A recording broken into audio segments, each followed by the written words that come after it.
Yay, all right. Thank you, James, for coming back on the show this week and talking with us about this month's theme, which is birth and rebirth. And I've been feeling a little bit that I've been going through a bit of a rebirth time just recently. And sort of the energy that I'm picking up from the people around me as well is that we're all sort of going through this kind of quite challenging for some people, but a bit of a rebirth kind of month almost. Like January felt like it was very much about self-care and about putting some things in place to bring about more feelings of positivity and peace in these quite difficult, challenging times.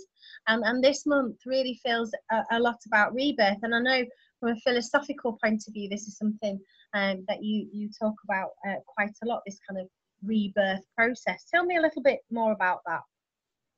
Yeah, I think that certainly this time of year, we've just gone through, or we're in winter really, and there's less sunlight. It is a more challenging time of year. And I think certainly people, friends and students I've been talking to the last few weeks, seems a lot of people are ill, a lot of people are low on energy and just finding it quite challenging at the minute.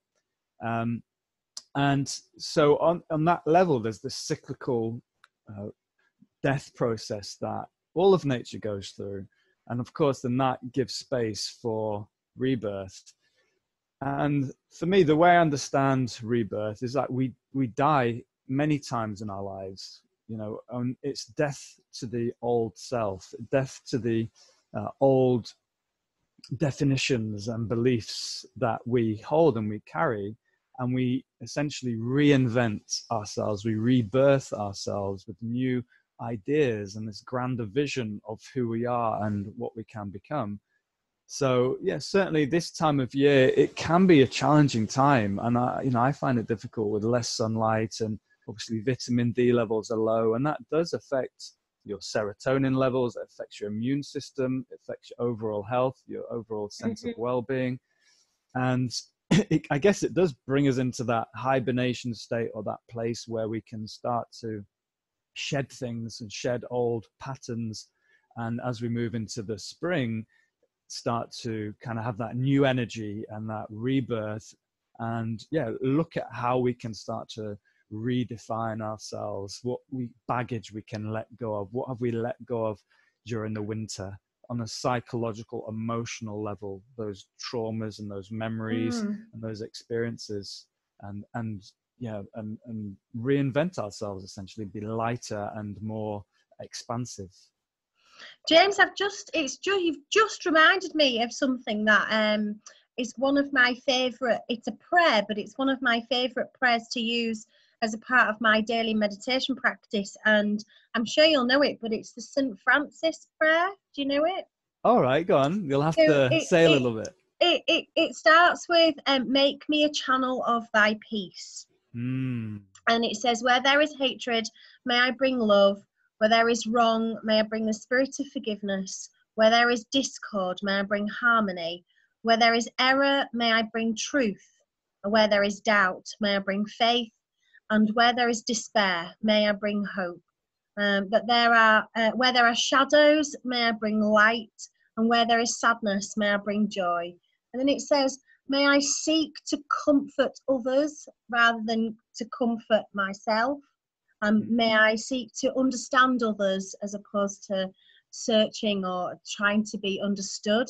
And then it says, may I love, or may I seek to love others more than to seek to be loved myself.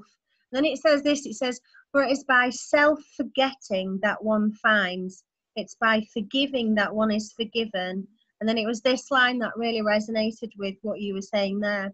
It's by dying to oneself, and that enables you to awaken to an eternal life.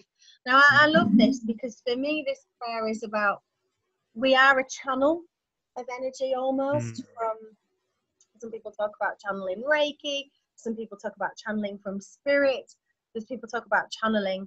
But to have a good channel, a channel that works, you need to have it clear. It needs to be clear from debris. Absolutely, yeah. And if I want to bring love and joy and peace and forgiveness and all those things, but it's going to be really difficult for me to do that if that channel is full of debris, it's full of old behaviors that are not helpful to us. If it's clogged up with leaves and twigs and branches, and I don't know, maybe a dead rat in there as well. Not going to work very well. No, and it is quite literal what you're saying there, is because the body obviously builds up in toxicity. In Ayurveda, we call it ama, and it's essentially primarily referring to like the gut, and how, they say that even you've got your mother's breast milk in your gut still from being like a baby. And so all the gut, the colon, the GI tract, but primarily the colon, it gets filled with this mucoid plaque, and the colon becomes narrower and narrower and narrower, and we become more bunged up, if you like. And the gut is the main part of your immune system. And and then we get things like leaky gut, or we have fermentation. We can get things like candida and parasites. And the way I understand it is, and this is what they talk about in the East, is there's a religion called Jainism. It's not very common or famous because they don't have missionaries, but Gandhi was very much influenced by the Jainism. It's all about non-violence and non-harm. But they see karma as like a sticky substance that literally weighs down the soul. And karma and these past traumas that we have, they leave a mark in the body. And so, in yoga and Chinese medicine, we see that the colon and the lungs are how we release, how we let go, how we shed the past. And so we're holding all this junk in the body, literally from childhood. And so a really awesome thing to do in the spring is do cleanses, colon cleanses, colonic hydrotherapy, and take various supplements that can help cleanse the gut. I've also done a number of liver cleanses with the Andreas Moritz method, and kidney cleanses, taking kidney teas and things like that. But that's exactly it. For us to be an open channel, we have to have healed ourselves, because, say, we should always give and we should always love others and don't care about ourselves. At the end, then that's a beautiful ideal. But to get to that place, we have to put ourselves first. I like to call it benevolent selfishness. You have to be selfish to be selfless. You have to heal yourself and make that channel clean before you can truly help other people. Otherwise, we just try and give and give and give, but we don't have the energy to give, and we exhaust ourselves. And I know that the work that I do, teaching yoga and Pilates and doing seminars and things like this, and the work that you do, and the work that all therapists do when we're giving, it can be exhausting if we're not careful with our energy, if we don't manage our energy, and we don't take time to rest, especially this time of year. So we do need to have that kind of clearing out of the channel. Physically, the body has to be clean, it has to be efficient, it has to be working well. That's where that real important self-care stuff comes in.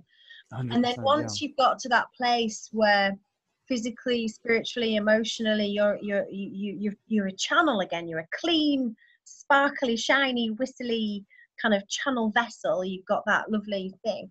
I like the final verse of that was like, and then it's almost like you allow yourself to die, the old self. And when you wake up in the morning and tomorrow's a new day, you almost step into that. The me of yesterday is now gone. The me of yesterday has now died, and now I'm rebirthing every day into this new day, this new moment. I guess if you've got a nice sparkly shiny vessel, a new body too.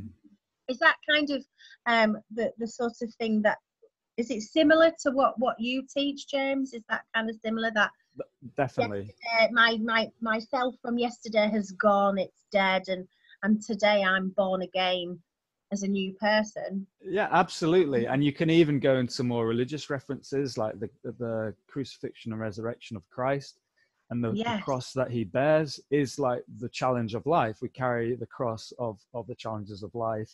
We die, but then we are reborn and we resurrect. And, you know, obviously Easter is during that time where we move into the summer months, and it represents the dominance of the sun and those longer days and the sun's triumph over death. So absolutely, you know, life, I find, is very much 3 steps forwards, 2 steps back. You know, we do hit roadblocks. We do have these mini deaths in our lives. We all do. And these can be really challenging. It could be something quite traumatic, you know, like a serious health issue, or a death of a loved one, or a loss of a job, or a breakdown of a marriage. And these can be incredibly traumatic. And what they do, they force us to look at who we are and to really go deep into the way that we're living our lives, the way that we present ourselves, the story that we tell ourselves, and then the story that we then tell other people, how we define ourselves. And we essentially shed limiting beliefs, limiting ideas, these traumas from the past, from again, primarily from childhood, where all our beliefs have mainly been formed. So it's actually a shedding, a death of beliefs, a death of memory, a death of not so it's the charge of the memory. You know, we have our memories, but they say in the memory's still present, but the pain of the memory has been removed. Exactly. Yes, exactly. We honor the past, we learn from the past, but the charge, in Indian philosophy, they call it samskara, and it's a scar, a groove, and it's like from a memory that, you know, we live our lives. We don't live in the present. We live based on our memories. You know, we're always referring back to what's happened to us in the past to decide how we're going to move forwards. Even if we realize it or not, a lot of these memories and beliefs are in the subconscious. So it's the familiar past dictating our predictable future. And that's what Joe Dispenza says. He's a great kind of psychosomatic healer of the modern day. Who basically, he's phenomenal. He's absolutely brilliant. And it's all about...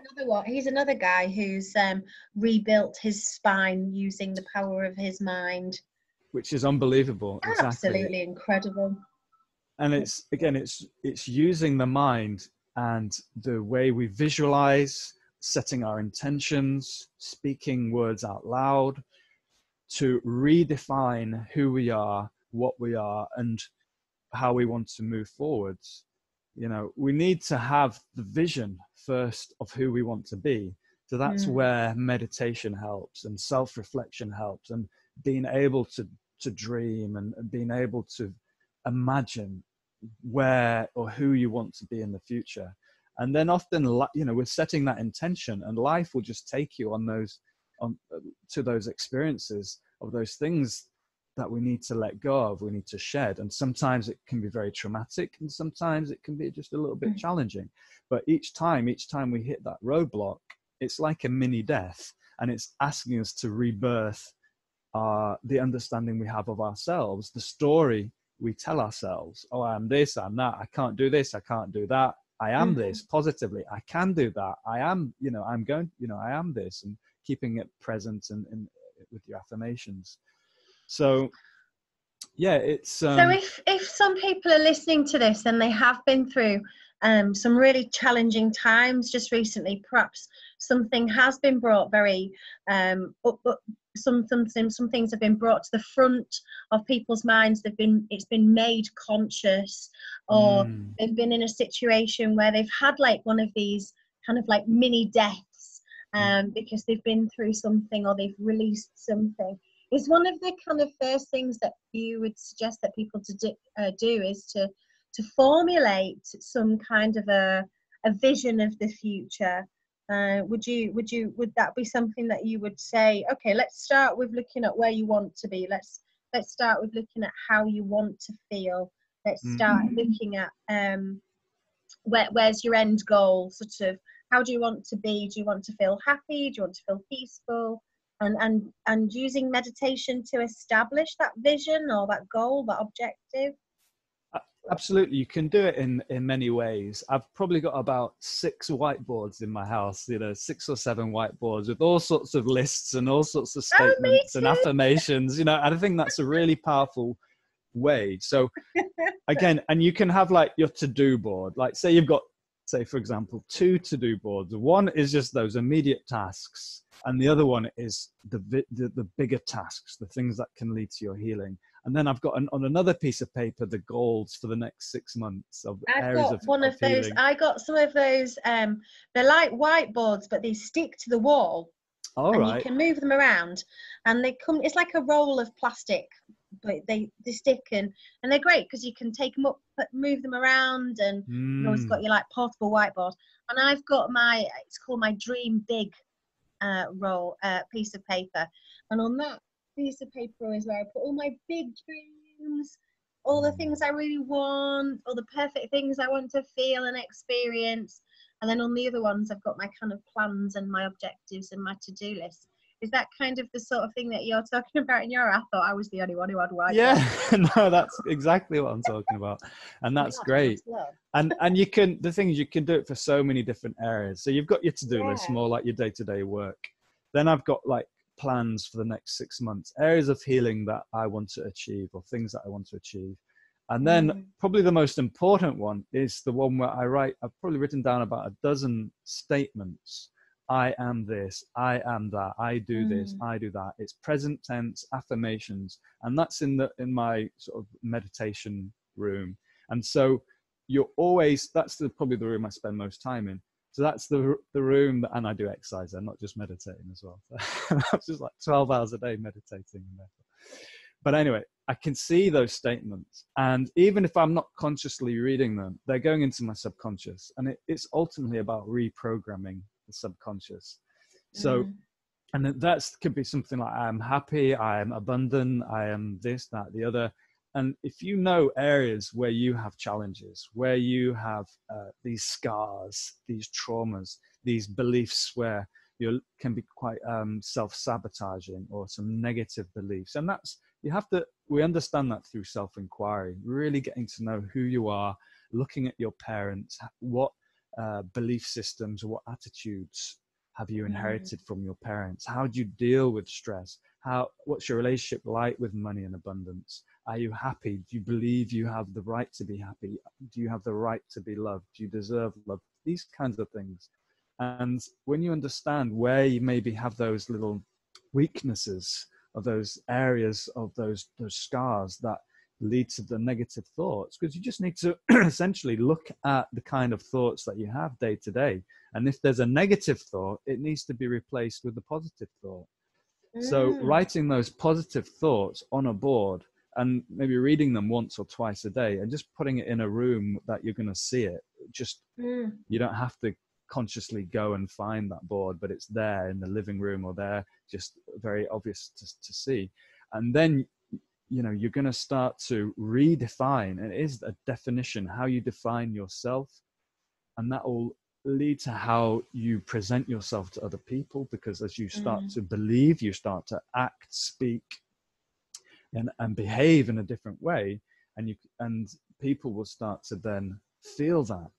And so we're essentially looking to find the areas of challenge and then rewire through affirmations. There are other ways we can do this. Meditation helps, but ultimately maybe even more effective ways, going into doing some sort of hypnotherapy, where if we know where the areas of our lives that have caused these negative beliefs and thoughts and emotions, then we go back into the past and we can work to heal and to visualize through hypnotherapy, through shamanic journeying, through meditation. And we can go back to the child who is upset, because it's normally goes down to abandonment. Mum wasn't around, dad wasn't around, and some other things there. So that's the root chakra, the root cause. And we say these things with no judgment at all, because we know that parents do the absolute best they can with the resources that they've got at that time.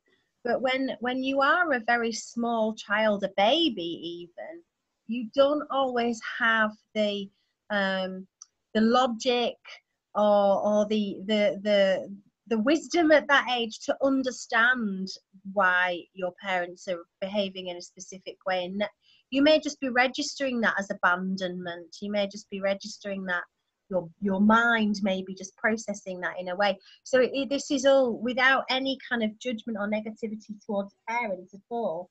But it may be that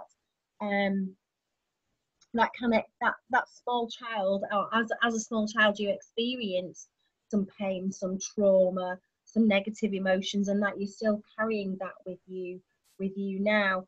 I know I do a lot of inner child work, really that part of people, and I know that I tend to use a lot of that kind of work with people who've got problems with addiction, be it sugar addiction, chocolate addiction, or cigarettes, or other substances, and that level of pain from childhood can disconnect you from yourself. So it's difficult to know why you're responding. It can be sometimes that you're responding and then you're thinking, I didn't like how I responded there. I responded in an angry or a painful way, and it didn't feel good to me, and I don't know why.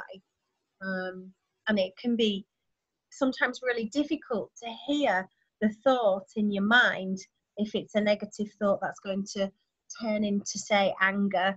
It's sometimes difficult to hear those thoughts if you are a bit disconnected, and that kind of that inner child work really helps you to heal and reconnect, so that you can hear that angry voice in your mind. And when you got to the point where you can hear what your own mind is saying, then you can then choose how you respond, and that feels more calm, it feels more peaceful, and it feels more in control.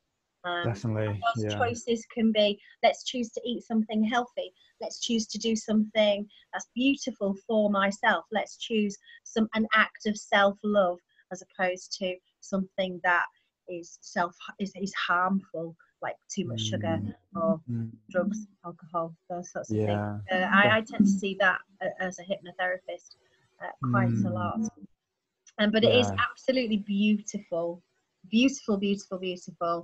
to be able to guide people with those techniques, and guide them to a place where they can heal themselves. Absolutely. Beautiful job. And then if you are going through a transformational time, if you are having those tough times, it's great to reach out and know that these therapies are here. And I think you brought up a really good point, that there's no blame to parents, and I think it can be, we can carry resentment, but recognizing that exactly our parents did the best that they could based on their story. Best. And I think forgiveness is what it boils down to. Forgiving our parents, accepting our parents and our childhood and what happened to us, and understanding it's that understanding of our parents' story and their background. And again, no one's perfect. I mean, to look after a child, there's going to be times where the baby feels abandoned, and it's not the fault of anyone, and so it can be very, very difficult. But so going back to that prayer again, we do need to forgive to have that vessel cleared. We need to forgive and have acceptance and a letting go. Yeah, exactly. That's what it is. It's forgiveness, letting go, acceptance. And as we let go of pain, trauma, those negative memories, then often we find also we have a physical healing, that we feel lighter, literally because we've gone through some sort of shift in health. And I see that a lot from having done a number of these cleanses. You often go through an emotional process as well. And different parts of the body relate to the different chakras, to different psychological and emotional areas. And as we also doing Pilates, teaching Pilates, helping people who've got sometimes quite bad spine conditions or injuries, and they're in a lot of physical discomfort.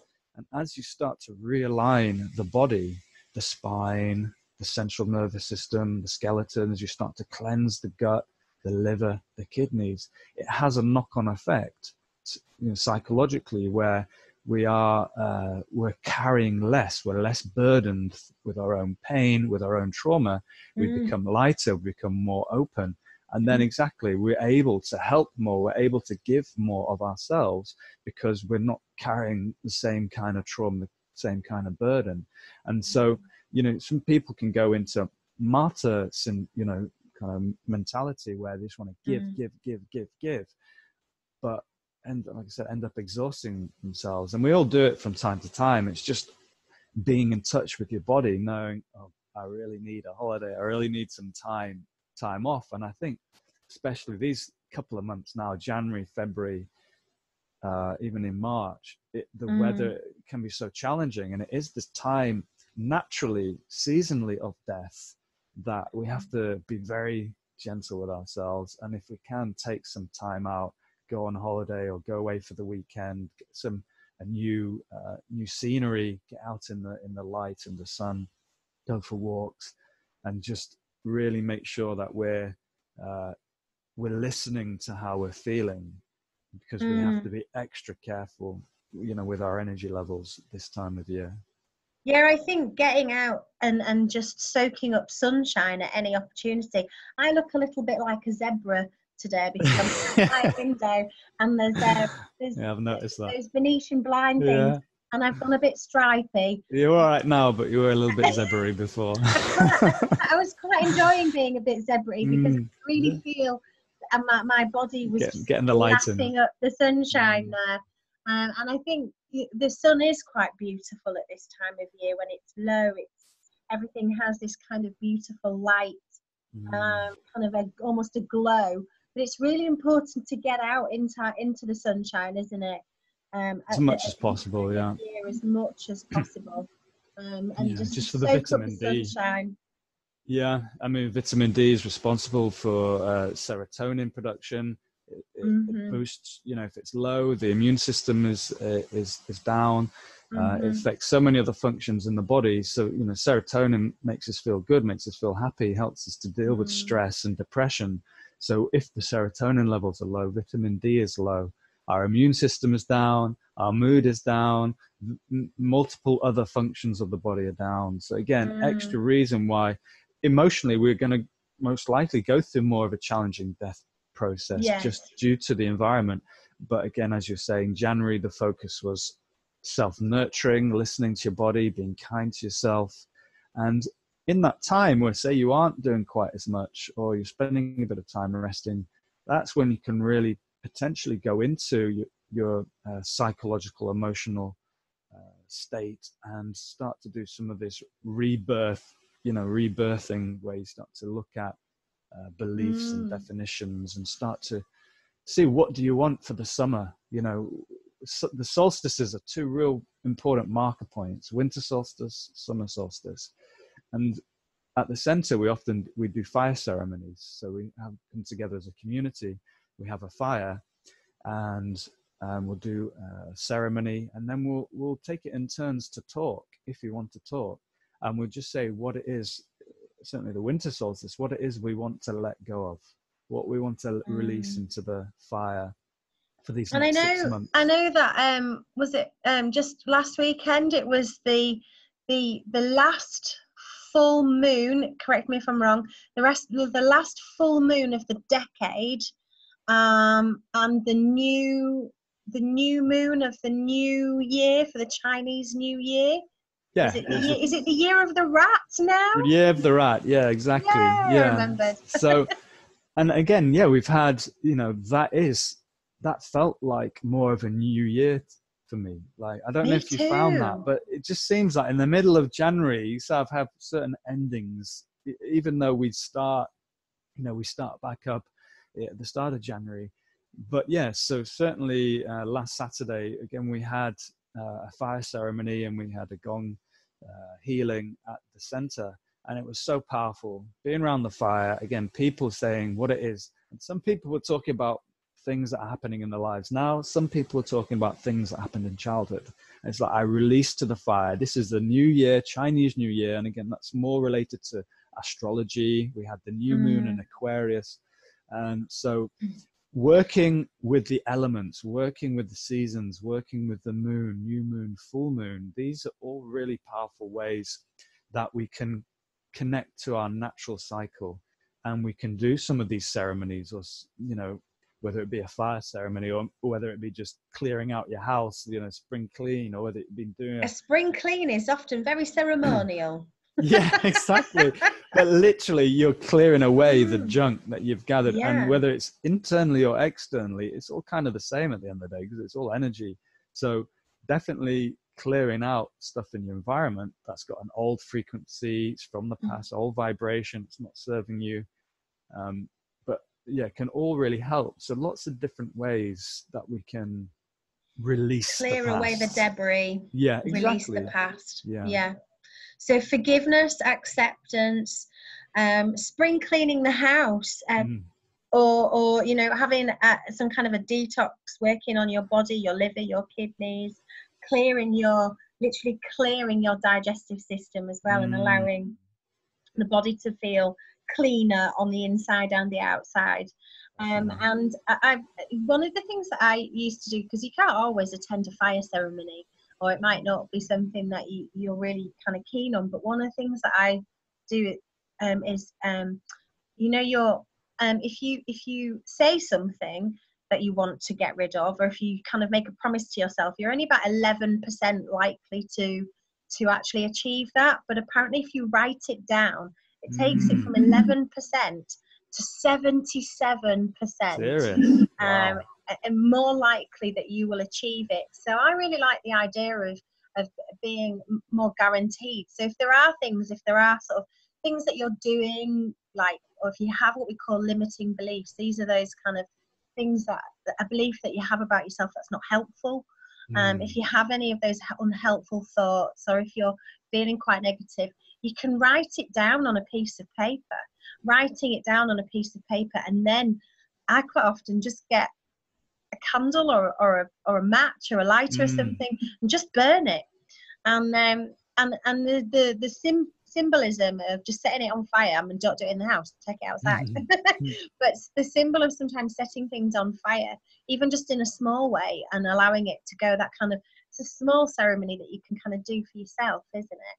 Yeah. You don't always, it's not always possible to go to a fire ceremony, but fire ceremonies definitely are really cleansing opportunities to release the past, forgive others, but to forgive yourself as well, so that you can have that death of the old self that nature is really teaching us about right now, and then that kind of that rebirth, stepping into the light, stepping into the sunshine, connecting with nature, reconnecting with yourself, and just really looking towards the summer.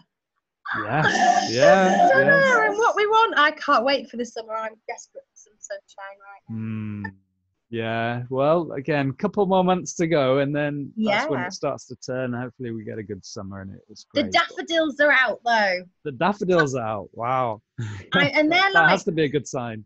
They're like little sunshines, aren't they? All along the sides of the roads. I absolutely love the daffodils. The minute the daffodils come out, I always think, spring is on its way. And it does feel like the world or the earth is saying to us, it's time for rebirth.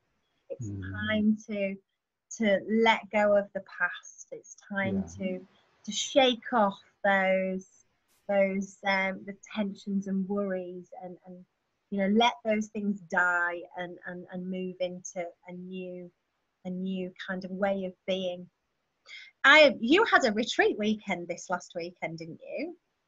No, I did a seminar on healthy eating, Ayurveda, and we did talk about a lot of these things more on the physical level, clearing the GI tract, the digestive system, and I showed this lovely video of a nice clean colon, and then all these other images of people who have from mild health issues to serious health issues. It was colonoscopy, and it showed the state of the gut. And you could see the more severe the health issue up to cancer, the more sort of toxic the gut was. So it's, you know, again, in Ayurveda, they say that toxicity builds in the gut, in the GI tract, and then it starts to seep out into the body and starts to go to different areas of the body. And so the more that we can, the cleaner the diet, the more we can look after our digestive system, the less likely we are to have this buildup of toxins and, you know, affecting our overall health. So yeah, it was, you know, it can be, I think it's a good time of year again to do that, because it's, people start to think about, you know, spring is a great time to do cleanses. And I think with the new year resolutions, January is probably the worst time, because it's cold, it's, you know, it's dark, and it obviously, like we were saying, our moods aren't always as elevated. So it's easy to become disheartened, or, you know, where spring, it is that time of rebirth, and we have all that new energy, and I think that's a great time to make those real serious resolutions. But like you're saying, we make resolutions all the time. It's not just once a year, you know, it's all the time. Every day I make a new resolution to be better, to be happier, to be healthier. I make resolutions to let go of the past and to embrace, you know, these new ideas and ideals about who I want to be. So yeah, you know, we had a really nice weekend, or Saturday seminar, and, you know, it's great to see when students kind of adopt some of these practices and the transformation that they go through. And that's the encouraging thing for the kind of work that I do, and I'm sure that you do, is when you see people go through those rebirths and those transformations, and there's so much, almost like different people, you know, and the body Completely does amazing, isn't it? change. You know, like they say, every 7 years, the body is literally completely different. The bones have changed. The whole body, you know, the whole body has is new, is renewed. So we're not the same person we were 7 years ago, 14 years ago, We're 20 not years even ago. made of the same cells, are we? Because, you know, Exactly. bits of us have dropped off. Yeah, it's New everything bits is have renewed. grown. The body is Everything's renewed. renewed. Yeah. So then why would we stick with the same old attitudes and beliefs and behavior patterns? And why are we still in the same job that we've been in for 30 years and we're miserable? You know, why are Yeah. we doing the same thing? You know, it's that new, always looking to evolve. Like we evolve, we've evolved as a species to get here, but we also evolve in our life, you know, in our own individual lives. But, you know, how can you evolve? How can you heal? How can you grow? And, you know, it does take time and self-reflection and speaking to people to, you know, to have a clearer idea of who you want to be. So for those people who are a bit like me and they feel like January was all about nurturing and self-care, because there's pointless setting any New Year's resolutions in January because it's too cold. And Well, it's not pointless, like I but was just needing to nurture and self-love. But now this the sun January was tough. Yeah, was it a was a tough tough one, wasn't January. it? Yeah. I think with all of the stuff that's going on in the world as well, I think the energy in the world in general felt quite sort of full of conflict, and I just wanted to self-nurture and self-care. But now I feel like I'm ready to have that rebirth process and to start preparing for the summer. It's a good time, isn't it, it's a good time to cleanse the body. It's a good time to work on letting go of things and put to death those things that are not helpful, and really step into a new day, a new life, a new you, that kind of rebirth process.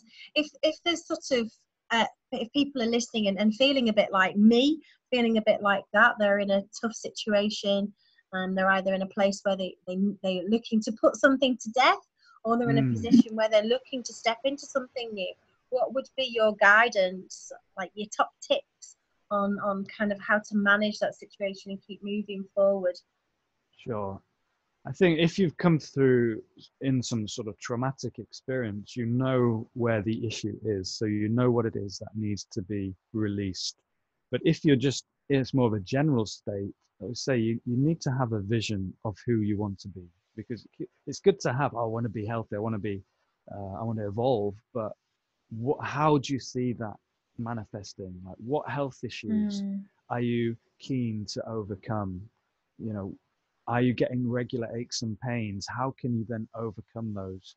You know, are you happy in your work, in your job? You know, how could you grow your business, or how could you maybe get a promotion or change a job to do something that you love? So it's so important to have a clear vision, an idea of what it is that you want to grow into, because without the vision, it's difficult. You know, life will take you on a process, but it's so much faster if you have a clear intention. Just like those affirmations, if you have a clear intention and you say it out loud, you write it down, it's going to manifest so much faster.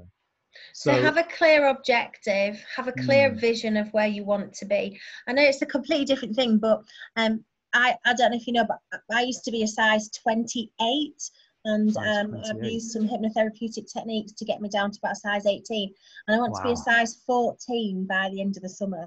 So Absolutely. I've got myself a size 14 outfit, got it hanging on the back of the door, and I look at it on a day and I'm like, I'm going to put that dress on in September.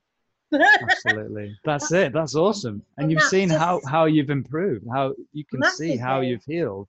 And I'm sure there's a lot of emotional and psychological stuff that went along with losing weight as well. It just wasn't a purely physical experience. No, it was definitely about like areas of myself that were sort of lacking in confidence, areas that I wasn't really loving myself very much, and so I felt like I needed to protect myself, and it was almost like that fat where like it was like layers of protection almost to stop people from being able to get in. So I was a little bit filled with fear, and as those layers have come off, not just physically but sort of mentally and emotionally, I feel much lighter as well. That's amazing. But so definitely works in progress.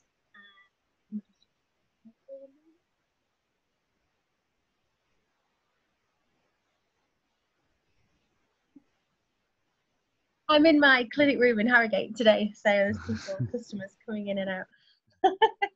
Sorry about that. And so it does really feel like this is now at a time of rebirth, and so you know, it's great to meditate and see where, and check in, you know, where we're at. But I love that idea of having that vision of the future. Yeah, and building a vision board, writing it down, getting pictures, getting the dress, getting all these different things. That's amazing. You visualize it. I mean, you have it. It's tangible, and it's a symbol, and it goes into the subconscious, and it's all the more powerful. Certainly, writing stuff down, keeping a journal. You know, I have a daily journal, but also I have a smaller journal every time, like maybe you write it down. 70%, 77% more likely to happen. Exactly. Write down your new goals for the next 6 months or the next 4 months, and tick them off. You know, and then it doesn't matter if you don't do them, but if you do, then tick. Then you get that confidence, and you know it reinforces that. So have the vision. That takes self-reflection, quiet time, meditation, prayer, whatever it needs to be. Speaking to someone, speaking to a friend, and then once you have the vision. Again, sometimes it's very obvious. You've got a health issue. You need to turn it around. So I'm going to be healthy. This issue is going to, I'm going to transcend this issue. Then you got to think, well, how do I then, what do I need to do? Who do I need to see? You know, and then write that down. I need to see a therapist. I need to see a physio or whatever it might be. And then it's just write it on your day-to-day to-do list, and then pick up the phone and give them a call. And so you're manifesting it. From knowing the issue, seeing the vision of how you want to change it, knowing what you need to do, and then doing it. And it's a step-by-step process. And have the vision, you know, and then put the steps in place to take you to there. So by the time you get to the summer, You are you're living that new life that you've chosen for yourself. Absolutely. I love how the seasons play such a powerful role with where we're at emotionally, physically, spiritually. It's quite beautiful. Everything's cyclical. Everything is birth and death, you know, night and day, you know, and so we're constantly going through this cycle of letting go and redefining, growing and letting go, birth, death. So yeah, it's life wants us to do this. It seems it's ingrained to everything around us, ingrained to. It's even the inhalation and the exhalation. It's this, you know, taking in, letting go, taking in, letting go. So yeah. And even though our cells like die and are reborn and regenerated, Absolutely. it's funny, isn't it, how we still commonly want things to stay the same. We don't want things to change. We want things to kind of like stop moving. Yeah. And like, you know, this cyclical thing, I see it quite often as quite beautiful. But when you're in an overwhelming situation, you think, can I get off this ride, please? This roller coaster or this fairground ride that I'm stuck on, it can feel quite overwhelming. And it's almost like we're holding on to these things, aren't we? Absolutely. And it's not something we've really talked about, but you have to want to change, because, you know, the normal or what we do day to day is safe, you know, and it might not be we're feeling happy or fulfilled or expansive, but it's safe. It's the familiar is safe. The unfamiliar is not safe. That's the way we understand it. It takes, you know, life is faced life is lived in the face of challenges. You know, we do have to go into that place of the unknown, which is uncomfortable, you know, to want to change, to want to grow, because again, we become attached to our identity. We become attached to our illness. We become attached to our story. That's who I am. That's who I present myself to the world. I understand that. I know that, and it feels safe. Even if there's a lot of pain there, it still feels safe.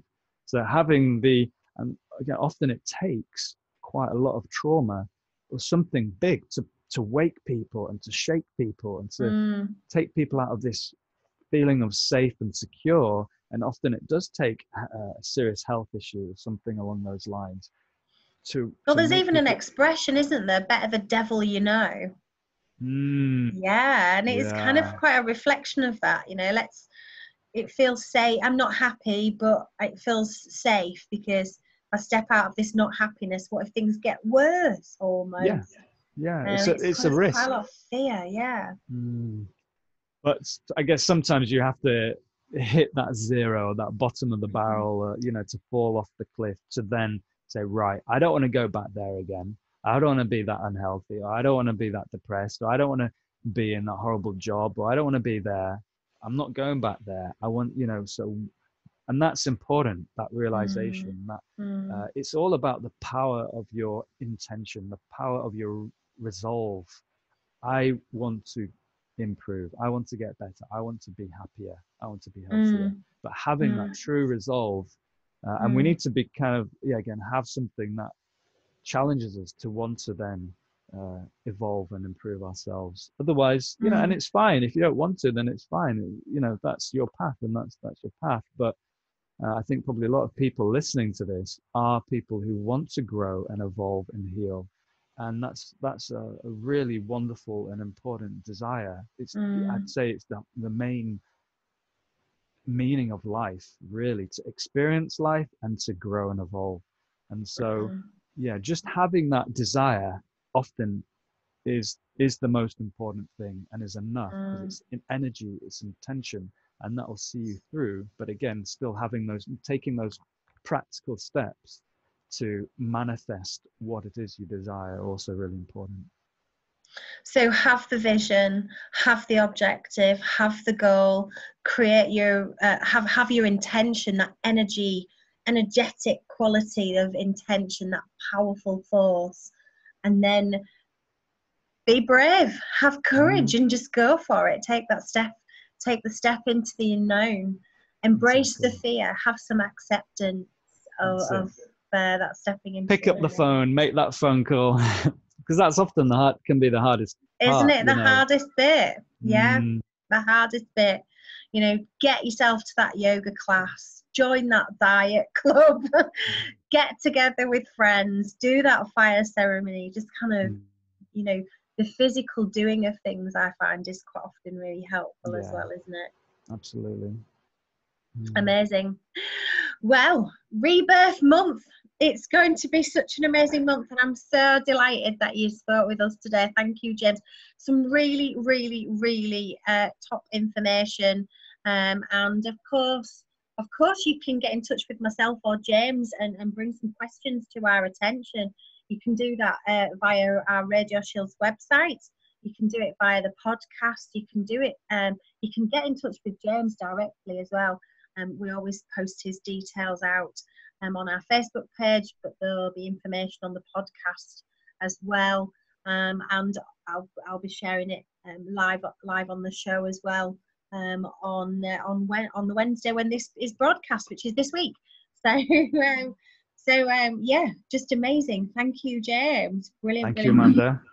And I'm going to go and quickly grab 5 minutes of fresh air in this beautiful sunshine. And yes, sounds like a very good idea. It's a lovely day. Before I see my clients today. I've got a full day of beautiful clients coming to see me today, so I'm feeling very blessed.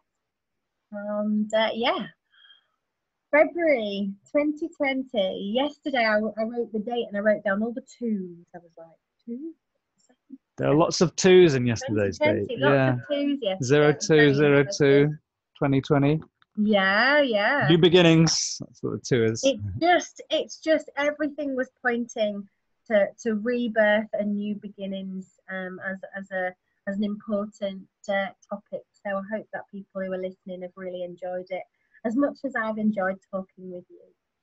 Great. Thank you ever so much, James. Cheers, Amanda. Thanks very much.